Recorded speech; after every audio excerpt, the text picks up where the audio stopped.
In the great island of New Guinea, there are 42 different species of birds of paradise, each more bizarre than the last.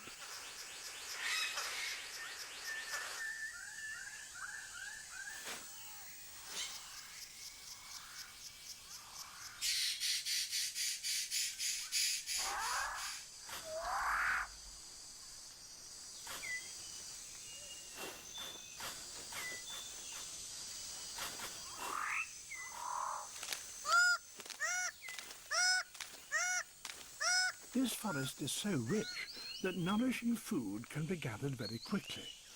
That leaves the male six-plumed bird of paradise with time to concentrate on other matters, like tidying up his display area.